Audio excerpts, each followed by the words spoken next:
નમસ્કાર દર્શક મિત્રો, દિલોક સત્તા શોમાં આપનું સ્વાગત છે। ભારત આગામી થોડા કલાકોમાં કંઈક મોટું કરવા જઈ રહ્યું છે। ભારતે એક એવું પગલું ભર્યું છે કે જેના કારણે પાકિસ્તાન અને ચીન સહિત સમગ્ર વિશ્વમાં હોબાળો મચી ગયો છે। ભારતના ઓડિશા ખાતે એક સાથે 10 જેટલા ગામડાઓ ખાલી કરી દેવાયા છે, જેમાં 10,000 લોકોનું સ્થળાંતર કરવામાં આવ્યું છે। અને આનું કારણ છે ઓડિશાના બાલાસિનોરમાં આજે થનારું મિસાઇલ પરીક્ષણ। જી હા, રિપોર્ટ એવા મળી રહ્યા છે કે DRDO એટલે કે ડિફેન્સ રિસર્ચ એન્ડ ડેવલપમેન્ટ ઓર્ગેનાઇઝેશને આજે સાંજે ઓડિશાના બાલાસિનોરમાં મિસાઇલ પરીક્ષણ કરવાનું છે। અને આ મિસાઇલના પરીક્ષણ પહેલા 10 જેટલા ગામોના 10,000થી વધુ લોકોને અસ્થાયી રૂપે અન્ય સ્થળોએ ખસેડવામાં આવ્યા છે।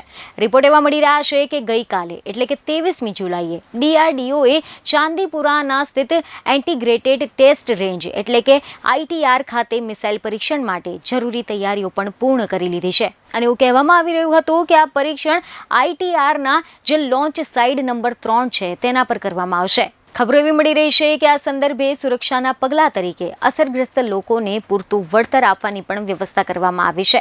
ખબરો એવી મળી રહી છે કે મહેસૂલ અધિકારીએ આ અંગે કેટલીક જાણકારી આપી છે, જેમાં તેમણે જણાવ્યું છે કે જિલ્લા વહીવટી તંત્રએ મંગળવારે જિલ્લા મેજિસ્ટ્રેટ આશિષ ઠાકરે અને પોલીસ અધિક્ષક સાગરિકા નાથની હાજરીમાં આ વિસ્તારમાં રહેતા લોકોને નજીકના જ અસ્થાયી આશ્રય કેન્દ્રોમાં સરળતાથી સ્થળાંતરિત કરવા માટે પ્રારંભિક બેઠક યોજી હતી, જેમાં જિલ્લા વહીવટી તંત્રએ આ ગામોના લોકોને બુધવારે સવારે 4 વાગ્યા સુધીમાં તેમના ઘરને છોડવા માટે અને પરીક્ષણ પૂર્ણ થયાની જાહેરાત ન થાય ત્યાં સુધી કેમ્પમાં જ રહેવાનો આદેશ કરવામાં આવ્યો છે।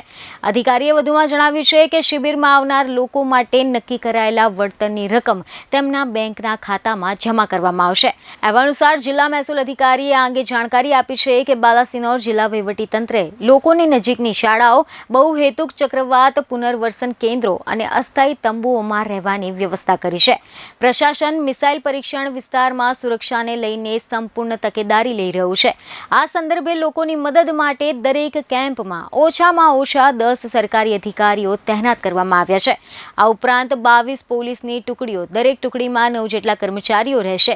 તેઓને પણ કેમ્પમાં લોકોને મદદ કરવા માટે તહેનાત કરવામાં આવ્યા છે।